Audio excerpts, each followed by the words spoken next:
Voilà. Voilà, ceci, ça va être une petite édition spéciale. On va essayer de faire Ah, de quel- la guerre alors. Voilà, de la guerre. On est ici accompagné de ma petite Bobonne, ma Ouais, grand-mère, ouais. une, oh, une femme extraordinaire. En français donc. On va faire ça en français, donc C'est ce bien. sera que seulement pour les gens francophones. Parce que je me rappelle de ça comme si c'était hier, hein, le 10 mai, à 5 heures du matin. On était éveillés par l'artillerie belge. L'artillerie belge qui essayait de toucher des petits avions qui étaient tout petits comme ça dans le ciel. Et Et tu voyais les avions voler? on voyait quelque chose qui bougeait dans le ciel. Et, et ils tiraient là-dessus, mais ils ne savaient pas arriver si loin, naturellement. Ils étaient trop hauts. Tu avais quel âge à ce moment-là? Moi, je suis de 24, donc 16 ans, peut-être 15 ans, parce que au mois de mai, je n'avais pas encore 16 ans. Et à ce moment-là, tu étais donc à Malines. À Malines, je vivais chez mes parents. Et Donc le début, on allait encore à l'école. Et alors, donc le jour qu'en fait la Deuxième Guerre mondiale a commencé vraiment. oui, Donc à ce moment-là, tu avais 15 ans. Donc ça, euh, c'était vraiment le tout début de la Deuxième Guerre mondiale où que tu as vu les avions ou il y avait encore un propos avant? non, il n'y avait rien parce qu'on discutait et j'entendais mes, mes tantes qui discutaient entre elles. Est-ce qu'il y aura une guerre? Parce que depuis septembre, l'année d'avant, on discutait, on pensait qu'il y aura peut-être une guerre, mais les autres, il y en avait qui disaient non, on n'aura pas de guerre. Mais alors le 10 mai, on a été éveillés par l'artillerie belge qui tirait sur 3 petits avions, tout petits, hein, comme ça. Tout petits, hein, comme ça. Et raconte un peu ton papa. Donc tu habitais à Malines avec tes parents et ton Ouais. papa, c'est mon arrière-grand-père. Qu'est-ce qu'il faisait comme boulot à Malines pendant la guerre? On a fait de la boisson, hein, depuis toujours. De la limonade, si on mettait de la bière, on sortait du tonneau de la bière dans des bouteilles que les Belges boivent à table. Tafelbier, hein, comme on dit. Et ouais, tout le monde a continué à travailler. On avait 2 camionnettes, mais on a dû remettre ça à, aux Belges, hein, l'artillerie belge. Entre le premier moment en fait que l'artillerie, vous les entendiez, et c'était quand le premier moment que les Allemands étaient à Malines? Eh Après ça? bien, il y avait dans le ciel, et puis ils ont annoncé à la radio que les Allemands avaient envahi la Belgique. Ah, donc c'était pas après l'artillerie, c'était pas très longtemps après qu'ils annonçaient à la radio que les Allemands étaient déjà rentrés en Belgique. Oui, oui. Et alors on devait aller à l'école comme tous les jours. Et ouais, ça comme petit à petit tout s'est enchaîné naturellement. Et C'était quand le premier contact que vous avez vu avec les Allemands même, c'était le SS ou c'était qui que vous avez rencontré en premier? aucune idée. C'était des Allemands habillés en vert comme ça, un vert kaki un peu. Et ils sont d'abord allés en ville, mais nous, on habitait un peu en dehors de la ville. Donc, ils ne sont pas venus de notre côté de suite. Mais on devait aller à l'école et petit à petit, il y avait des soldats qui ils faisaient des petits groupes et ils marchaient comme Hitler le voulait sans doute. Voilà, comme la Gestapo. Oui. Et qu'est-ce qu'il y a alors? Oui, petit à petit, toute notre jeunesse s'était foutue, naturellement, parce qu'il fallait être très prudent et ne pas avoir d'amis qui insultaient l'armée allemande. Donc, mes parents ont bien dit, on ne se dispute avec personne et on reste calme. Raconte une fois, tu m'avais une fois raconté d'une histoire où ta sœur, qui était une pianiste... Non, ma mère était... Ah, c'était ta mère. Oui, elle a gagné tous les premiers prix de piano et de chant.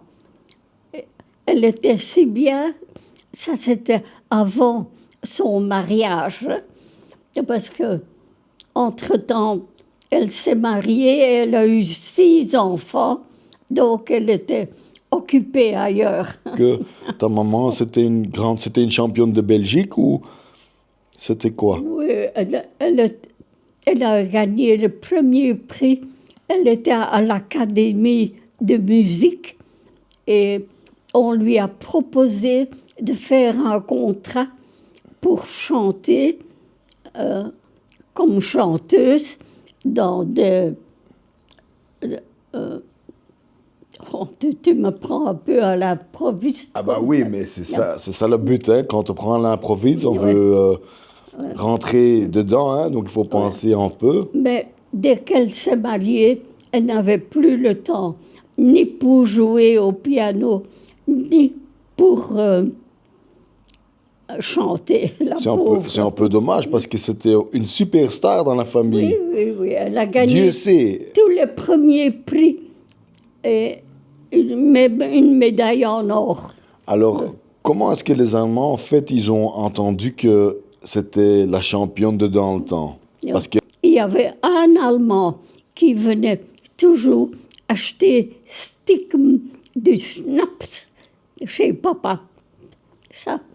Alors, il faisait ça très vite, mettait ça dans son uniforme. Et un jour, il y a un officier allemand qui est rentré, parce que tout était ouvert chez nous, l'atelier, là où étaient toutes les bouteilles, où les ouvriers travaillaient, et où mon père travaillait. Et mais qu'est-ce qu'il y avait tout? Parce que tu m'avais raconté une histoire que l'officier aussi, il avait entendu que ta maman était tellement bien et qu'il demandait pour jouer. Il y a un officier allemand qui est une fois rentré, peut-être qu'il était au courant, plus ou moins, que cet autre venait acheter du schnapps chez papa, Stickum. Alors, il est entré, il a fait le tour de la maison et comme il y avait un piano là, il demandait qui joue au piano ici. Alors, on lui a dit que c'était surtout maman, qu'elle a eu tous les premiers prix pour le piano et tout. Mais que maintenant, le pauvre doigt, elle était tout le temps dans de l'eau pour nettoyer des bouteilles. Alors, il a demandé s'il pouvait venir écouter de la musique. On n'osait pas refuser ça. Alors, papa, il chantait toujours dans une chorale de la paroisse. Il avait même été avec cette chorale en Italie avant la guerre. Hein. Et alors, ouais. Papa a mis de la musique devant maman qu'elle a jouée de suite. Et, cet Allemand a beaucoup apprécié ça. Et quand il partait, il a remercié mes parents. Et il disait que le lendemain, il partait pour la Russie et qu'il sentait qu'il n'en sortirait plus.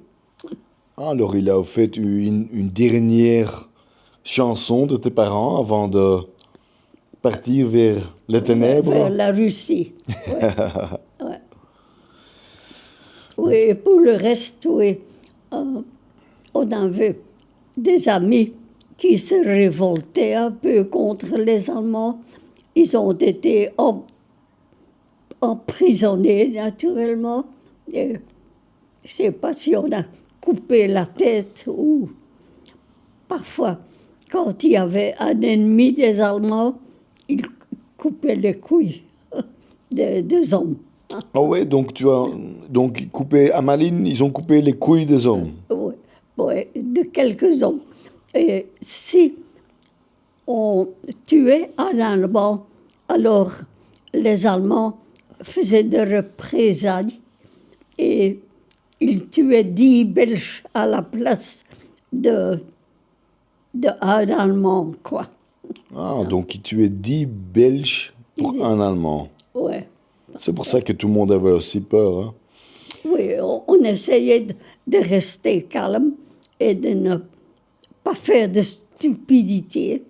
Mais, Alors raconte une fois cette histoire aussi. Il y a eu un moment où il y avait donc les V1 et puis après les V2, il y avait une attaque à Malines.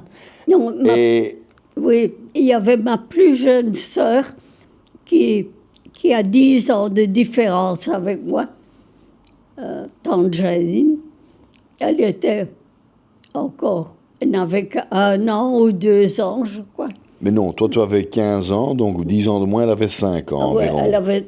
oui, mais elle était plus jeune parce que chaque fois qu'il y avait une alerte, alors maman était très nerveuse et elle s'enfuyait toujours dans la cave.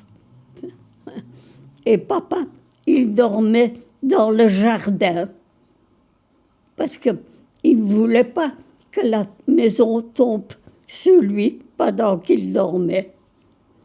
Et oncle Chat, il se mettait toujours, quand il y avait une alerte, quand les Américains ou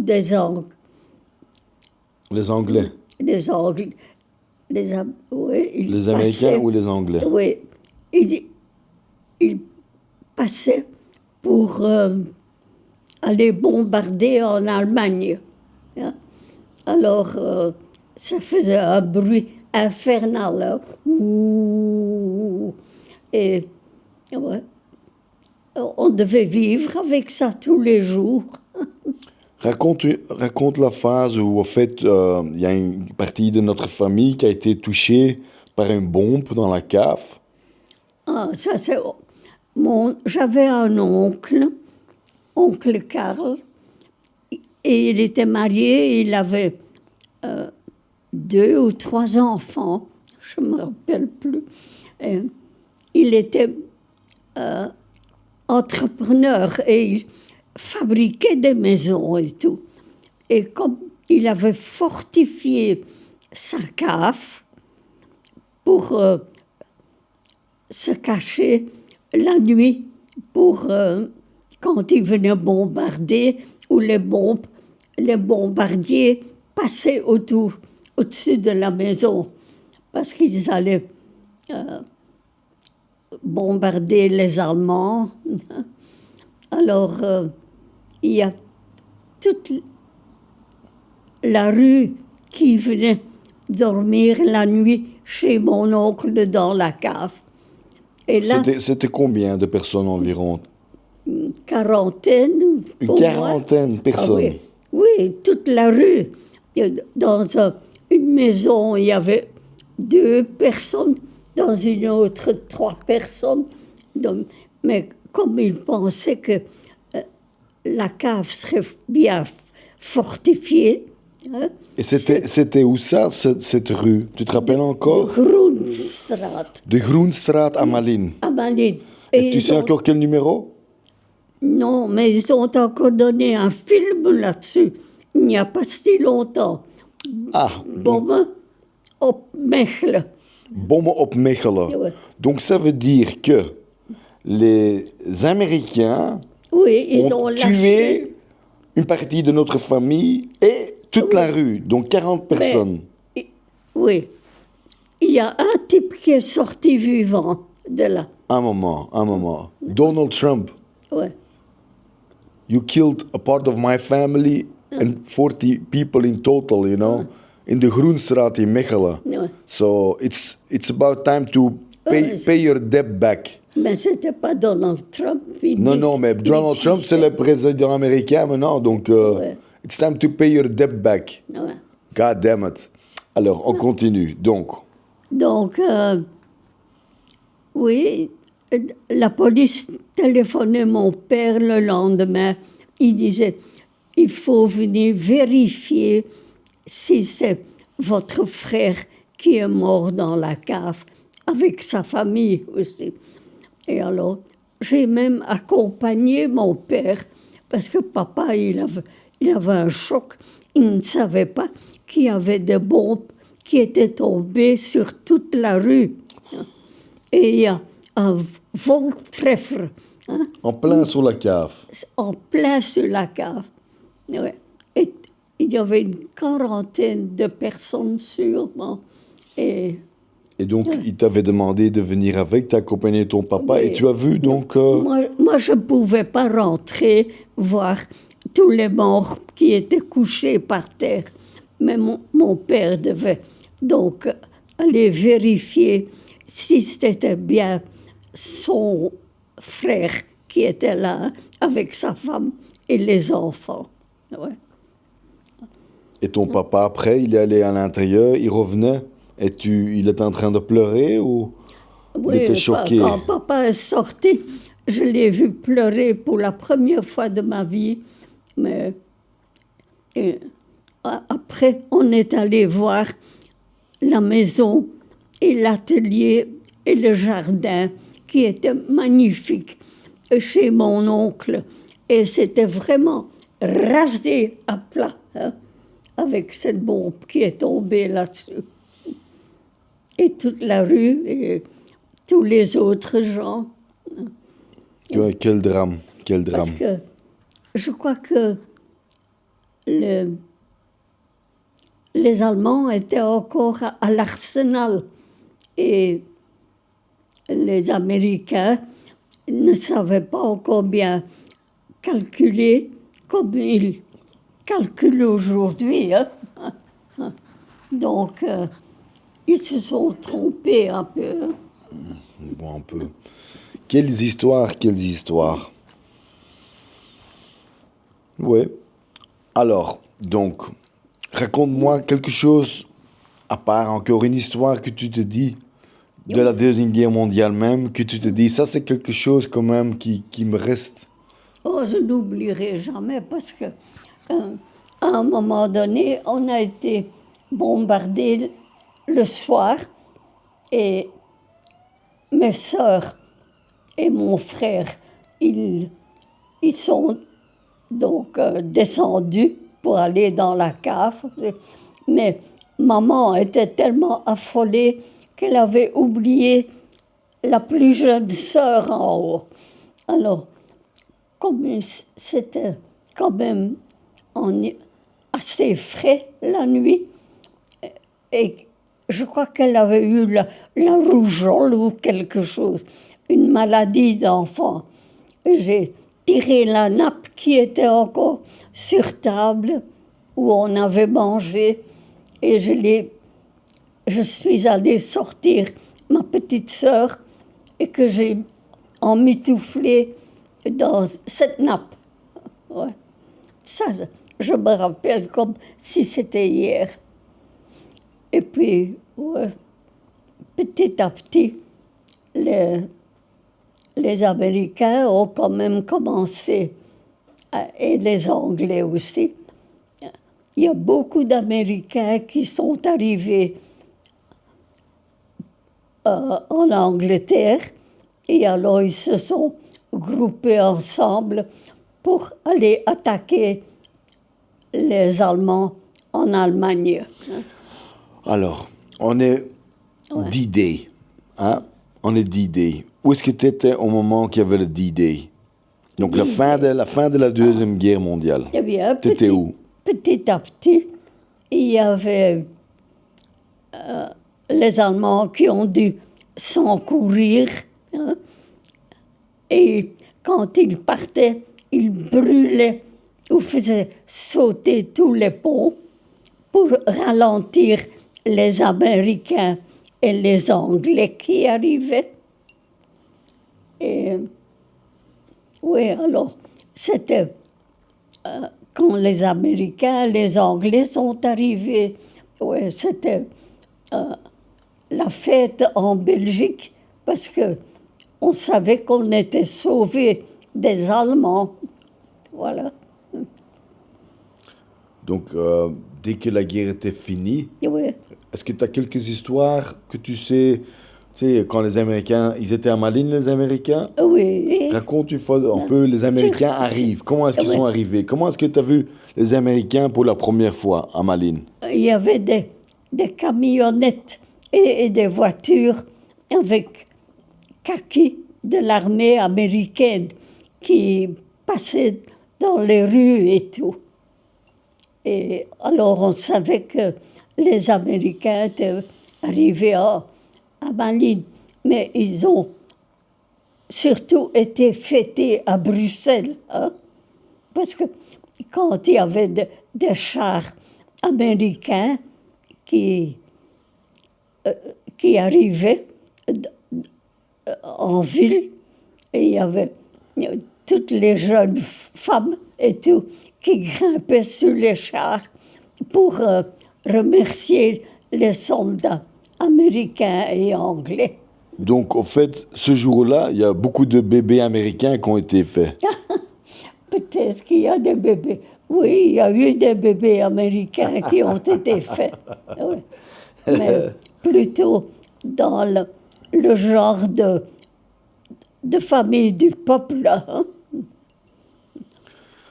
Ok, donc la Deuxième Guerre mondiale est finie. Et puis après, quand est-ce que vous aviez décidé de partir en Afrique?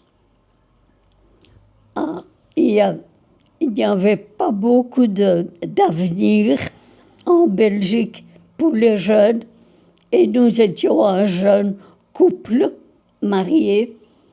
Et alors, il y avait aussi la belle-sœur, ma belle-sœur, la sœur de mon mari, et son mari qui cherchait du travail. Et ceux-là, ils avaient oncle Jos, hein, avec il est parti sur la demande de son frère pour devenir travailler à Johannesburg, en Afrique du Sud. Et c'est le couple, donc ma belle-sœur et son mari et un bébé, ils sont partis en bateau pour aller en Afrique du Sud.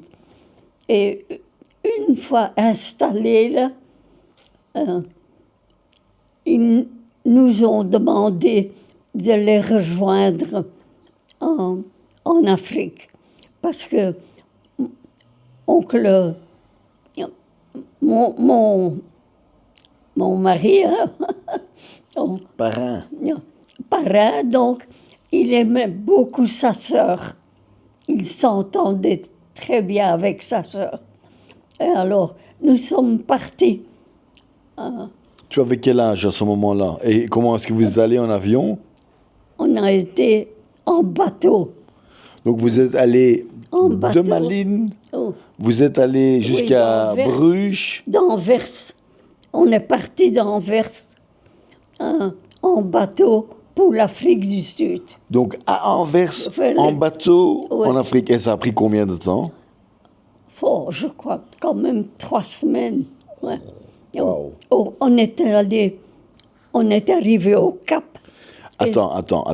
On va d'abord commencer. Donc, Ouais. tu avais tout préparé. Donc, il y avait toi avec parrain. Parrain, c'est Et tout. il n'y avait pas encore d'enfant. Non, pas Et à ce d'enfant. moment-là, tu es en vers sur le bateau. Tu avais quel âge? Oh. Oui, j'avais 14 ans quand la guerre a éclaté et ça a duré 5 ans. Donc, entre-temps, on s'est mariés et pareil, il a travaillé dans une usine qui faisait la peinture, je crois. Et alors, comme il n'avait pas beaucoup d'avenir là, il y a Alice et Jos, la sœur de papa, et son mari, qui ont demandé que papa allait suivre, que parrain allait suivre des cours en Suisse pour réparer les caméras. C'était les caméras de Bolex, pas encore? Bolex, oui, ouais. voilà. Attends, donc, Les caméras suisses. Et ça, on est allé en Suisse, alors, je crois qu'on a été là 6 mois, et il a travaillé à l'usine pour réparer des caméras. Et quand il avait son diplôme, on est parti pour l'Afrique. donc, vous étiez sur le bateau avec le diplôme en poche de Bolex, spécialisation caméra. Oui. Dans ce temps-là, naturellement, c'était une année où la technologie n'était Oui. pas du tout encore là, question Il y avait- digitalisation. Donc, mais attends, on va se retourner sur le sujet parce que je suis quand même intrigué de savoir. Donc, c'était où à Anvers et sur quel bateau? C'était quel type de bateau? Et raconte-moi un peu de ces 3 semaines sur le bateau, comment ça s'est Je ne sais passé? pas. Je crois, ça c'était merveilleux, naturellement.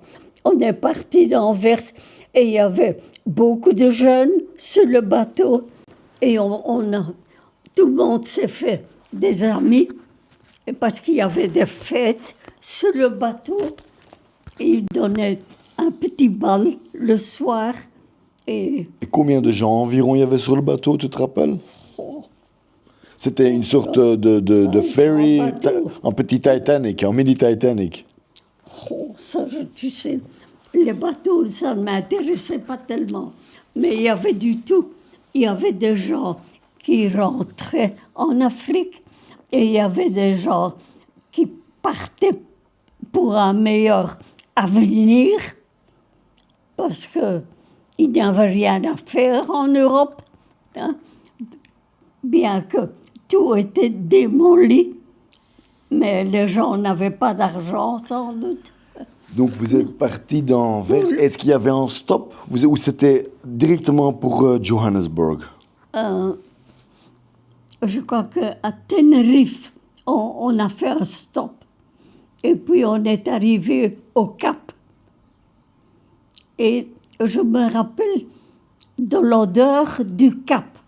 L'Afrique, l'odeur de l'Afrique. Oui, les plantes et les fruits. C'était une odeur que je n'avais jamais sentie. Et c'était fantastique, quoi. Ouais, c'est spécial pour les gens qui n'ont jamais été en Afrique. Ouais. Quand tu arrives en Afrique, comme Ouais. ma grand-mère le dit, l'Afrique a une odeur spécifique. Et Ouais. dès que tu sens cette odeur-là, alors tu vas jamais l'oublier. Non. Donc, tu es arrivé là-bas. Vous êtes arrivé à... Et alors, quelqu'un de la firme où papa allait travailler, donc le frère d'oncle Lios, il importait les caméras Bolex suisses que papa allait réparer. Donc, quand il y avait des pépins. Alors ils ont envoyé quelqu'un au Cap pour venir nous chercher en voiture. Et Il y avait du grand business pour les caméras Bolex en Afrique? non, pas tellement, mais ils avaient urgemment besoin d'un réparateur. Parce que en Afrique, les Ladieux, là, ils étaient représentants des caméras Bolex. On est arrivé enfin à Johannesburg, où il y avait la sœur de mon mari, donc ma belle-sœur, qui vivait là déjà avec son mari et qui avait déjà 3 enfants entre-temps. Et nous, on a été d'abord, je crois, 9 ans à Johannesburg. Donc 9 ans à Johannesburg. Oui. On a déménagé parfois, hein, mais Et il parlait le Afrikaans là? C'est un peu le néerlandais. Afrikaans, l'anglais et l'Afrikaans. Et toi, tu parlais l'Afrikaans alors? Oui, le flamand, hein. Ouais, Mais voilà. je comprenais l'Afrikaans. Et puis après 9 ans environ, l'usine suisse a demandé si on voulait représenter les caméras Bolex en Rhodésie. Et alors, nous sommes partis en Rhodésie. Et c'était où en Rhodésie que vous étiez? Ouais.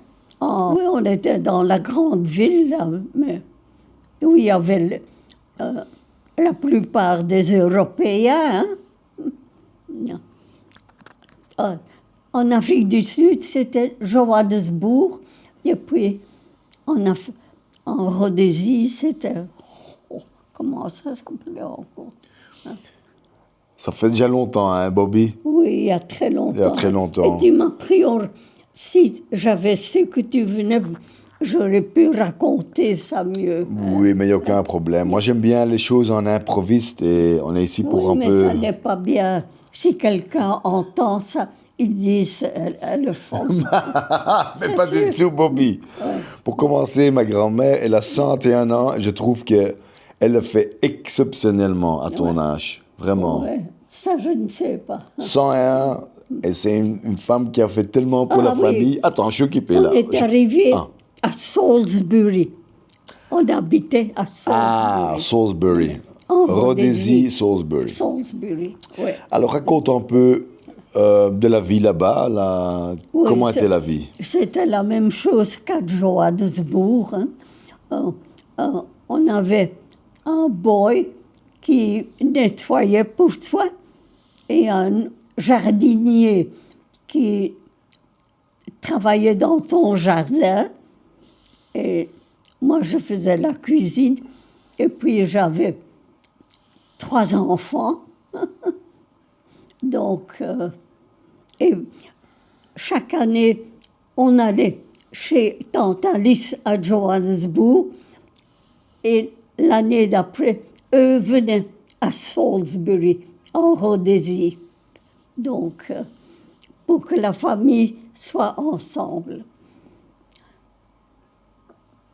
Et le jour, raconte un peu comme ça, vers la fin, pourquoi est-ce que vous êtes revenu vers la Belgique? Parce que l'usine en Suisse a eu de la concurrence des Japonais. La digitalisation. Oui, ils ont commencé à fabriquer des caméras beaucoup moins chères parce que les caméras suisses, c'était 10 fois meilleure qualité, mais le prix aussi. Mais alors, il y a les Japonais qui ont commencé... Avec Nikon. Oui, entre autres, qui ont commencé avec les caméras. Naturellement, c'était pas si bon de qualité, mais ils se sont améliorés d'année en année. Et maintenant, Et puis, c'était des caméras qui étaient payables, parce que tout ce qui était suisse, ça... Ouais, Bolex, ça c'était coûtait- très cher. Ouais, ça, très c'est vrai. cher. Voilà. Et- Donc le business allait mal, puis ils avaient décidé de revenir en Belgique. Et tu avais quel âge à ce moment-là? non, non, le business n'allait pas mal, mais il y a le représentant belge qui devenait plus âgé et il n'avait pas de successeur. Et comme mon père, comme parrain, avait de l'expérience là-dedans, euh, l'usine suisse a demandé si on pouvait venir rejoindre, retourner en Belgique. Ils disent parce qu'il n'y a tout de même pas d'avenir en Afrique pour le moment, parce qu'il y avait les Africains qui n'étaient pas encore très évolués. Et donc, alors nous sommes rentrés sur la demande du représentant belge. Nous sommes revenus en Belgique et lui a pris sa retraite. Et alors nous, on a eu la vente des caméras. Donc vous faisiez encore toujours en Belgique la vente des caméras de Bolex. Oui. Et c'est en fait à partir du moment où la digitalisation des caméras commençait à venir que Non. c'était il y a, fini avec Bolex. Bolex qui a fait faillite parce que c'était trop cher et les Japonais étaient... Tout le monde pouvait acheter une caméra japonaise pour filmer le bébé qui grimpe par terre. Et c'est ce que les gens voulaient à ce moment-là. Et petit à petit, Il avait quel âge à ce moment-là, parrain, quand Bolex allait faillite? 2 ans de... Il avait toujours 2 ans de plus que moi. Et moi, j'avais... Donc, on a été devenu 18 ans en Afrique, hein, Johannesburg et Salisbury. Et on est parti à quel âge? J'avais peut-être 25 ans. 25 ans. Hein. Donc vous êtes revenus en avion en Belgique ensemble? On est revenu en bateau Ah, vous êtes venus en bateau avec les enfants? avec les enfants Jusqu'à Anvers. jusqu'à Anvers. Incroyable. Et ton père, hein, c'était un numéro 1. Il était un jeune garçon parce qu'on était sur le bateau et là où il y avait une chambre spéciale pour les enfants. Et il y avait du fil de fer autour, parce que sinon ils auraient grimpé et ils seraient tombés dans l'océan. Mettons, un jour on faisait la sieste sur le bateau. Et je regardais et je dis, j'éveillais papa et je dis, regarde. Et c'était ton père qui grimpait. Et il était presque tout à fait au-dessus. Et ça n'était pas fermé au-dessus. Donc, papa furieux, il est allé sortir Pierre de là. C'était la demoiselle qui devait surveiller les enfants, qui s'étaient endormis, sans doute. Et alors, il a dû rester 3 jours dans sa cabine, le pauvre. Il ne pouvait pas sortir. Il a été puni pendant 3 jours. 3 jours, oui. Incroyable. Donc vous aviez pendant 3 jours la paix. Oui, après 3 jours, tout le monde, on avait d'autres amis sur le bateau. Ils disaient, allez, laisse-le sortir maintenant. Hein. Et, ouais. Après 3 jours, il pouvait ressortir. Mais alors, on est arrivé à Anvers, et puis il il devait s'arranger avec le patron qu'il allait remplacer. Il fallait chercher une maison pour habiter et se remeubler. Et enfin, on avait tout laissé en Afrique. Hein. On n'avait pas repayé pour tout ça. Non. Alors, petit à petit, on a trouvé une habitation à Anvers et des bureaux où parrain travaillait alors.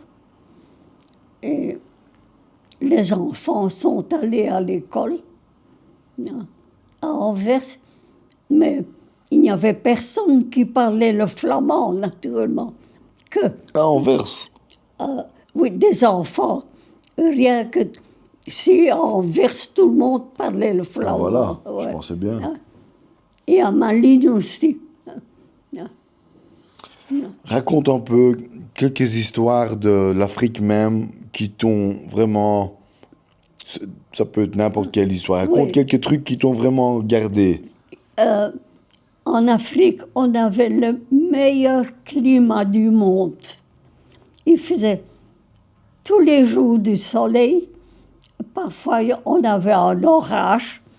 Et les orages à Johannesburg étaient connus pour être très dangereux parce qu'ils étaient dans une cuvette et parfois il y avait 3 orages en même temps. Donc, quand il y avait un éclat, un boum boum boum, oh, c'était pour s'en courir de peur. Mais on s'habitue à tout ça. Et on avait l'Africain qui nettoyait, donc je ne devais pas nettoyer et je devais seulement cuisiner et chercher. Oui, comment est-ce qu'on fait? Si j'entends tout ça, alors ça t'a fait mal au cœur de revenir en Belgique. Oh oui, quand j'étais de retour en Belgique avec ce mauvais temps et le froid, je pleurais dans mes casseroles. Ça, je crois. Ouais. Ça, je crois. Ça a été très pénible, mais voilà. Alors, petit à petit, ça a tourné mal en Afrique, puisque les nègres voulaient... Les Africains. Ouais. Les Africains. Les Africains, ils pensaient qu'ils pouvaient maintenant prendre les maisons des Blancs, mais ils ne réalisaient pas que ça coûtait de l'argent et qu'il fallait travailler pour avoir de l'argent. Au début, ça allait encore. Ils ont progressivement... ils se sont améliorés, mais ça a pris du temps, hein, des années. Hein, parce que nous sommes combien d'années maintenant en Belgique? On est quand même 70 ans déjà, incroyable. Hein? Qu'on est de Incroyable. retour en Belgique, ouais. 70 ans de retour en Belgique. Avec ce sale climat belge. Mais Oui. heureusement, parce que quand nous sommes partis, petit à petit, les Africains, ils voulaient nous remplacer. Hein. Ils pensaient les Européens rentrent en Europe et petit à petit, tout allait mal en Afrique. Et ils n'avaient pas de boulot. Et alors... Tout est tombé à la renverse. Oui. Donc l'Afrique sans blanc, c'est un problème. Oui, un grand problème. Ouais. Voilà, un grand problème. Donc Ouais. l'Afrique sans blanc, c'est un grand problème. Donc tous nos frères africains, on a besoin de blancs en Afrique. Ouais.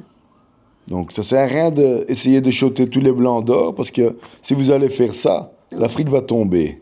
Ouais.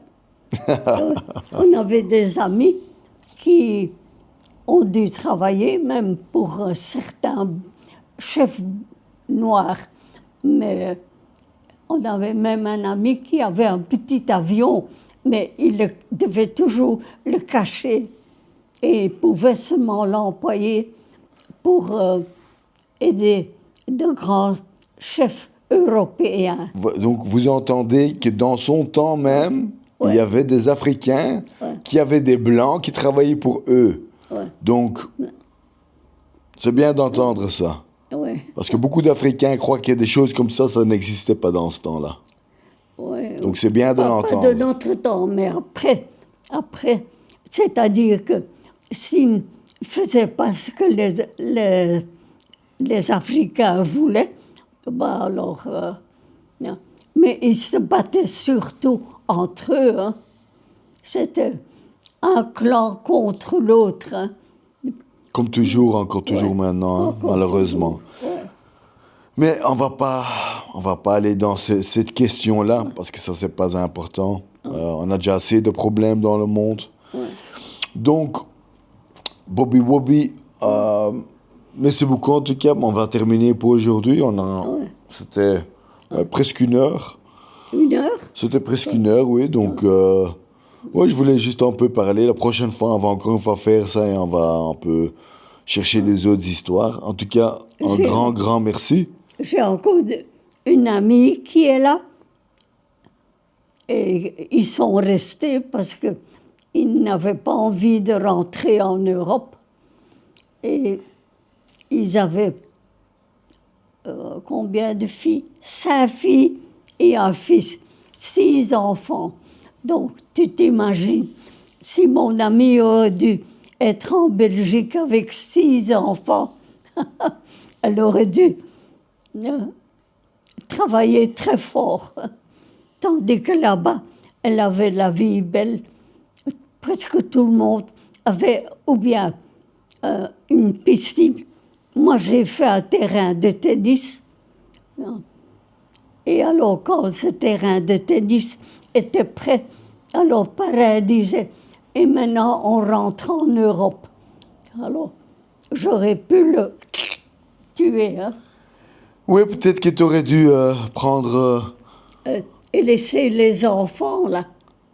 Parce que parrain aurait emmené les enfants. Ça, je ne pouvais pas faire. Hein? Bobby Wobbie. Ouais. En tout cas, Bobby Wobbie, une femme extraordinaire. Elle a fait énormément pour nous. Un grand merci. Ouais. Et Pierre, ton papa, était le chouchou de la nonnette. Elle avait toujours caché des bonbons qu'elle lui donnait mystiquement. Il a dit « Bonjour, sœur. » Comment est-ce qu'elle s'appelait encore? Alors, il disait « Pierre, viens ici. » Et elle lui donnait des bonbons. Allez, Bobby, les Globals, c'était le premier épisode. Moi et ma petite grand-mère. Bobby 101 va arriver à 102 très bientôt, en juin, le 20 juin. On va fêter cet anniversaire comme si c'était le dernier. Allez, Globals, à la prochaine. J'espère que c'est le dernier. Voilà. Elle espère que le 102, c'est le dernier. On verra bien ce que la vie nous propose. Ça n'est plus intéressant. Hein? On parlera de ça ou ouais, on va refaire ceci. Allez, les Globals, over and out. Us.